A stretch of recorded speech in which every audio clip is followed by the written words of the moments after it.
And welcome to Living and Loving Each Day. My name is Sue Jansen. I'm so glad that you've tuned in today to hear us. I've got a wonderful guest, and I want to get you ready for an enlightening and powerful episode of this podcast because today we have a remarkable guest who is making waves in the world of motherhood and personal growth. So I'm thrilled that Katherine Wintsch is with us today, and I want to tell you a little bit about her right now. So Katherine is not just a CEO, she's a powerhouse of inspiration and change. And as a founder and CEO of the Mom Complex, she has taken on the challenge of helping some of the biggest names in the business world, including Walmart, Johnson & Johnson, Pinterest, Kobani, and she's helping them develop products and services that truly cater to the needs of mothers. And her insights and expertise have transformed the way that these companies approach their offerings and making life easier for countless moms out there. So like me, and I'm sure like a lot of other of you out there. So, but that's not all. So Katherine's impact goes beyond the boardroom. She's also an accomplished author with her book, Slay Like a Mother. She's going to tell you all about that today. And it's earned a spot in the Parade magazine's list of the top 10 life-changing self-help books of the year. So congratulations to her for that. And her wisdom and guidance extends to media as her sought-after research on women and mothers have her featured on prestigious platforms like the Today Show, the New York Times, the Wall Street Journal, and Working Moms Magazine. I'm so thrilled that she's here with us today. So now, what set her apart? And this is what is interesting. She's not just a success story. So she's a relatable and genuine individual, and she's behind the accolades and the achievements. She's been through her own struggles, and she's battled self-doubt. She's faced challenges head on.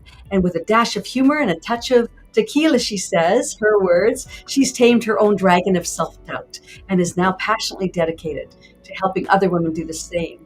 So today we are taking a deep dive with Katherine's story, and we're from her groundbreaking work in the corporate world to her personal triumphs over self-doubt. So ladies and gentlemen, please help me welcome Katherine Wintsch. It's such a pleasure. Like all those places you've been, and you're here with us today. So thank you, thank you. Welcome. Thank you. I am excited to be here with you.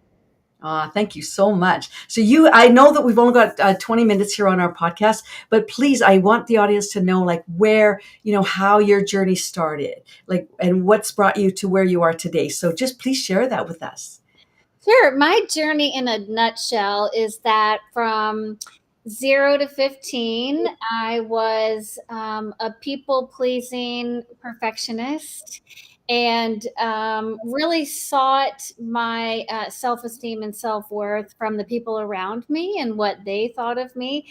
And so from about age 15 to 35, I say for 20 years, I lived with what I refer to as a dragon of self doubt inside of me, and this negative, nasty voice that no matter what I did, what I achieved, what I accomplished, I was never good enough, thin enough, nice enough, tough enough, just never felt like I was enough. Even as a teenager, tried to take my own life, just couldn't deal with the volatility that comes along with deriving your self-worth from the external world. So fast forward living with that dragon for 20 years, I then did a research study with women and mothers in 17 different countries as a professional career as a researcher. And what I heard from mothers all around the world is that they were really, really, really suffering in silence and had this same self doubt that I had.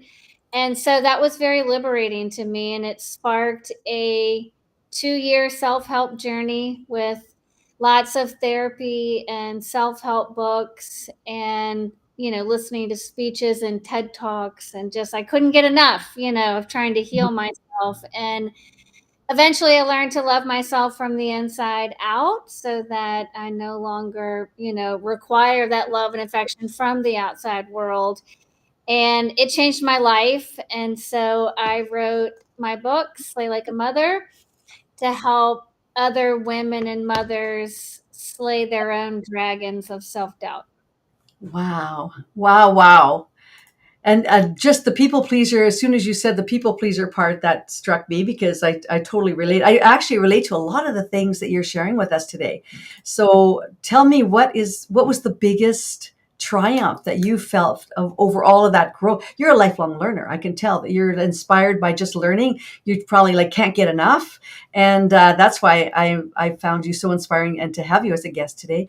But tell us, I'm sure that there's not one thing. I'm sure there's a lot, but was there one thing that really stands out for you that really keeps you on that forward mobility track? Yeah, I did have a thought come to me at one time. I got into a lot of yoga and meditation and very soulful work and very introspective. And one thought that came to me is I was having this like disconnect of why am I not happy? I have what society told me to get and I would be happy, a husband and two kids, one of each gender, Hmm. very Hmm. successful career. I was a senior vice president at an advertising agency. I checked all the boxes. I climbed to the top of the mountain. And then I was like, this is the view. This is what I have been sacrificing my soul for? No. Yes. And so but anyway, that was my former, life. And then when I got silent and I was meditating and going through a lot of therapy, the question came to me again, why was I not happy? I have all Hmm. the things. And the thought came to me was when I stopped being me, I Hmm. stopped liking me. Hmm. And so the struggle was internal because I knew I was not operating and acting as the human being that I needed to be, Hmm. and so it was such a disconnect. But that, yes, that became my guidepost is like, I just have to be me. I am me, and I can be me, and I can be proud of me, and I don't have to apologize for myself all the time or Hmm. fit into society's definition of what an author is or what an entrepreneur is or a mother. Ugh, it's exhausting. Yet, I went in one of the courses I teach, and I took it from Marcy Shimoff and from The Secret. She wrote in The Secret, and the course is Happy for No Reason. So I'm a certified trainer in that, and she specifically in the introductory course talks about the myth of more and how we're all. I know exactly what you just That's said. it. The That's myth. the myth of more. And it's like once I go on holiday, or I'm going to work until I can go on holidays. Once I get the bigger car, I'll be better. Once I get the bigger house, once I do this and this, and you realize at the end, the bottom line, and I think what you're sharing with us today is this is an inside out job, and it's inside. And once you feel totally satisfied or satiated or just calm and peaceful on the inside with what you've got, say, what I have is beautiful. I mean, I appreciate every single thing I have. Once you get to that space and that peaceful place, and that's an inside space where then now you're not striving and fighting. I used to call myself like a hamster on a hamster wheel. I was going to this networking group and that networking group. I was buying everybody's jewelry and everybody's Norwex and everybody's everything. And I'm like, and it took the COVID. What did the COVID, how did that affect you? Because that's what took me to actually stop, like Yeah. deliberately stop and take note on my self awareness, on manifesting things that I wanted to and not what everyone else was telling me I should. So, did that help you, or what about that for you? Yeah, definitely. I mean, the pandemic definitely put all of our extracurricular activities, in light, where it was like, oh my gosh, like maybe we don't have to go back to that life where we Yes. leave at 7:30 in the morning and we get home at 10 o'clock at night, And so, yeah, it definitely made us, even as a family, be a little picky, about what we choose to put back on the calendar, which was nice. And we were healthy, so that's a blessing. A lot of people weren't, and so I have to say Yes. that we were privileged and blessed that we weren't negatively affected by it. But yeah, it was a recentering. It was a what really matters. And for me too, in the United States, I live in the East Coast.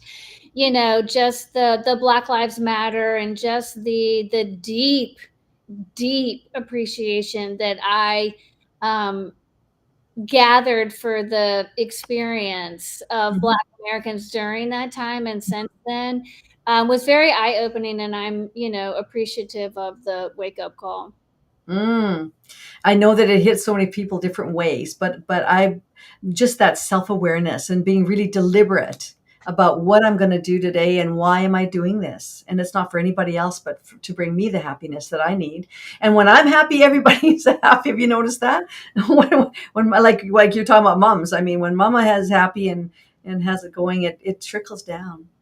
So Yeah. tell us, I want to hear more about your book. So you tell us you've got that beautiful book. Tell us about that. Yeah, definitely. It is definitely a self help book, personal empowerment book. I mean, it's a step by step guide. If you get this book and you put these practices into place, you will be able to um, quiet, tame, this beast that is inside of you, and it'll help you reduce the negative self-talk. When you're yelling at yourself all day, every day that you're not enough. You'll stop comparing yourself to other people as much. It teaches you how to say no for all the people, Mhm. gives you like short-term strategies and long-term strategies for saying no. So it really is life-changing, and that's why I really felt called to write it. I never envisioned myself as an author. I've always been an entrepreneur or in marketing, but never saw myself as a writer at all. But these tools and these practices that I applied to my life, just a woman from Richmond, Virginia, changed everything. Everything. They changed everything, and so they worked, and so I felt selfish keeping the Yeah. information to myself. It should be shared. I mean, I think we should help everybody heal. Everybody. And it's nice just to know, that when we have those experiences of growing, of personal growth, and I'm here to tell you, it doesn't matter how old you are. I mean, this has nothing to do, right, with age, status, anything. It's a personal growth, and where you start loving yourself, and exactly what you said, that you had those feelings of doubt and I'm not good enough. We want to switch that up. And any way that we can do that, and that's why I love you as a guest today, because any way we can switch that up to people just being down on themselves, because they're beautiful exactly how they are, and they don't need to even fix to do anything. They just have to love themselves. And Yeah. it's, yeah. So how did you come up with the title of your book? Well, I had the overall premise, that it was going to be about self doubt, and it was going to be overcoming self doubt. And one of the major chapters in the book is the difference between struggling and suffering. And Mm. struggling is brought on by the external circumstances in your life. You're getting married, you're getting divorced, you're having a baby, you got a promotion, whatever, medical diagnosis. Mhm. Those are your struggles. But then we dip down into suffering when we yell at ourselves and we beat ourselves up. So I knew it was going to be about struggling and suffering and self doubt, but I didn't want it to be a wimpy book. I wanted it to be a very empowering book. Yes. And so that's when we came up with, my agent actually came up with the metaphor of this dragon, and that's what you're slaying. And as soon as he said it, I was like, yes, because Yes. it would be heroic and we would be proud of ourselves instead of like embarrassed and quiet and meek like society expects women to be. This would be bold and brave and heroic. And so that's when we had the dragon metaphor, and then slay like a mother just kind of rolled out of that, of being able to slay the dragon. Oh, that's wonderful. And are there any, like, I think when you're talking to women, is it dedicated, or is your audience like women of younger children or women of all children? It's exactly what you were just saying, Susan. Like, it's the human condition of growth, and it's the human condition of self doubt. And self doubt comes back into our lives. I mean, first of all, even if you're not a mother, I mean, plenty of people, plenty of women certainly have lots of self doubt. But it's helpful when your kids are little, when they're teenagers, when they're grown. People read it who are empty nesters, and we're always going to have that self doubt. It's always comes back when things are new to us again, when we're a rookie at something, a new phase of life. And so, yeah, any age, any stage. Oh, good. Good, good, good. So tell us, like, how can they, or do you have any like things that are coming up that you're gearing up for, or not? Did you have? I was Well, just. I'll just mention that I do a lot of Slay Like a Mother workshops, Mhm. and I do them inside of large companies. Like companies have like employee resource groups, like a parenting one or women's one, or I do it for organizations like nonprofits. So anybody can reach out on LinkedIn or on Instagram with Slay Like a Mother. But yeah, we do a lot of workshops to help train women how to slay their self doubt. And I donate 100% of the speaker's fee to delivering free books to women who are overcoming incarceration, homelessness, addiction, Oh, domestic violence. So, that's wonderful. Wonderful. yeah. Good for you. I'm so glad that you shared that. That's so important. And so if somebody wanted to get, because I know there's a lot of people out there who are inspired by you just by our short little visit here today. It is so good to meet you and to talk to you all the way from Virginia. I love that. And can you just share with them, like I do have in the show notes, I do have your website, and so they can contact you that way. But any other way that they could get your book or be in touch? What's the Yeah, best? can reach out on Instagram, Slay Like a Mother. You can reach out to me, Katherine Wintsch, on LinkedIn. Also, you can sign up. We have a newsletter on our website, slaylikeamother.com, that you can get every 2 weeks. We send out new ways to slay, so you can Ooh, sign up for that. I like that updated ways to slay. Like new update, like update yourself, right? Not just your computer. Yeah. Well, Catherine, you're such a beautiful guest, and you inspire me, and I just love the message that you have. And we all are good enough, and we just have to be reminded sometimes. And so, I just want to invite everybody to go to the show notes, and you'll see all her contact information. And again, just like she said, she's on LinkedIn, and she's all over the place. So, just what a pleasure, a beautiful woman and spirit. I really appreciate your time here with us today. And everybody, thank you for joining us. And please go to livingandlovingeachday.com, and you can just subscribe there. I don't have any wonderful newsletters like Catherine has, but I do have information that goes out, and also just to connect with me to see if you have a topic or things that you want to share. So everybody, thank you so much for sharing. Catherine, all the very, very best to you. You deserve it. And you're a beautiful woman to share with our audience. So thank you for being here today. Thank you. Okay. Thank you, everybody. Bye.